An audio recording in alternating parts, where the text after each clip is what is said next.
एक प्रयागराज से मां विंध्यवासिनी का धाम होते हुए काशी का।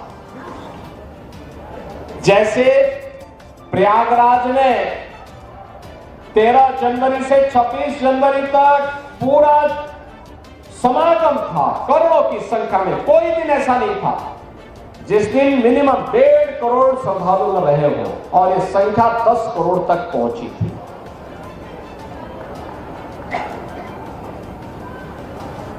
ऐसे ही मां विंध्यवासिनी धाम में इस दौरान प्रतिदिन 5 से लेकर के 7 लाख श्रद्धालु, और काशी बाबा विश्वनाथ के धाम में 10 से लेकर के 15 लाख श्रद्धालु प्रतिदिन जाता था।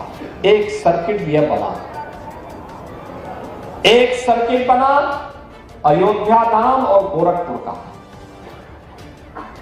अयोध्या धाम में प्रतिदिन इस दौरान 7 लाख से लेकर के 12 लाख श्रद्धालु प्रतिदिन अयोध्या धाम गया, और गोरखपुर में 1 जनवरी से लेकर के कल तक प्रतिदिन 2 लाख, 2.5 लाख, 2 लाख, 2.5 लाख श्रद्धालु इस दौरान वहां जाता था। तीसरा सर्किट बना प्रयागराज से श्रृंगवेरपुर होते हुए लखनऊ और नैमिषारण्य का। लाखों की संख्या में श्रद्धालुओं का जमावड़ा वहां रहा। चौथा सर्किट बना प्रयागराज से लालापुर, राजापुर और चित्रकूट का। और 5वां सर्किट बना प्रयागराज से बुंदेलखंड एक्सप्रेसवे पकड़ करके श्रद्धालु जन मथुरा, वृंदावन और सुख तीर्थ की यात्रा के लिए भी गए हैं, बड़ी संख्या में, लाखों की संख्या में। और मैंने जो कहा ना, आस्था का यह इतना विशाल समागम दुनिया के अंदर कभी नहीं हुआ, कहीं नहीं हुआ। 66 करोड़ 30 लाख श्रद्धालु किसी आयोजन का हिस्सा बने।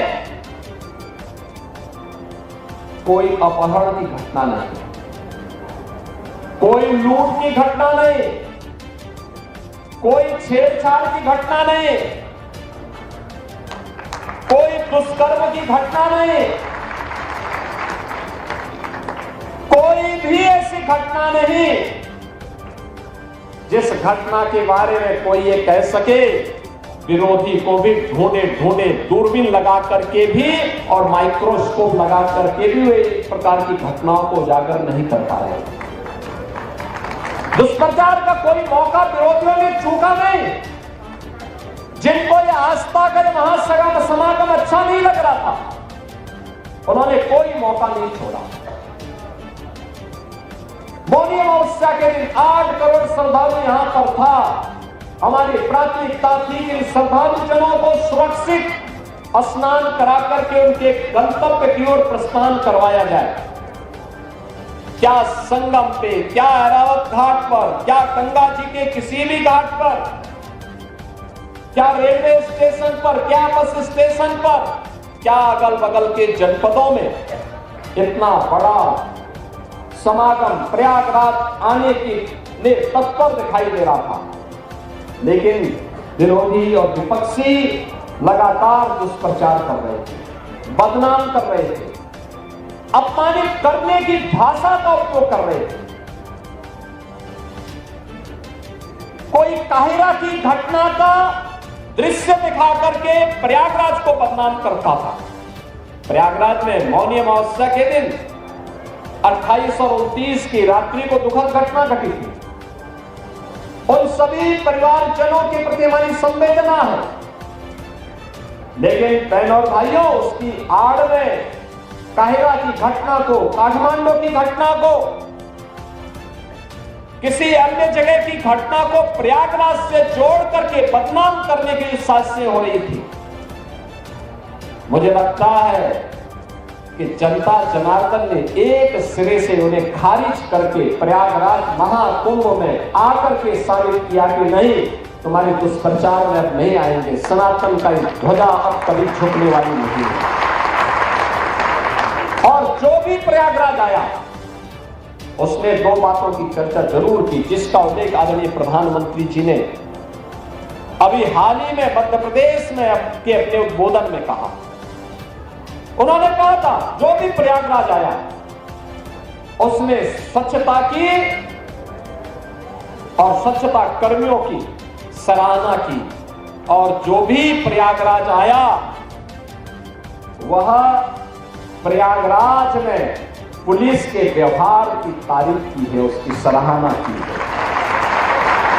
ऐसे लगता था जैसे सबका अपना आयोजन हो, जैसे घर का किसी आयोजन में होता है ना, पूरा परिवार मिलकर के उस आयोजन को सफलता की ऊंचाई तक पहुंचाता है। ऐसे ही उत्तर प्रदेश सरकार के सभी विभागों में, क्या स्वच्छता कर्मी हो, क्या स्वास्थ्य कर्मी हो, क्या सिंचाई विभाग के कर्मी हो, क्या जलापूर्ति के कर्मी हो, क्या सुरक्षा कर्मी हो, क्या परिवहन विभाग के कर्मी हो, इन सभी ने इसे अपना घर का आयोजन बना करके इसको भव्यता देने का काम किया, सफलता की नई ऊंचाई तक पहुंचाने का काम किया। तब इतनी बड़ी संख्या में श्रद्धालु इस आयोजन का हिस्सा बन पाया, और इसीलिए प्रयागराज वासियों ने भी इसको अपना आयोजन मानकर जगह जगह लंगर लगाए, अभिवादन किया, अपनी स्वयं की परेशानी को भूल करके इस आयोजन का हिस्सा बने, जनप्रतिनिधिगण इस आयोजन का हिस्सा बने,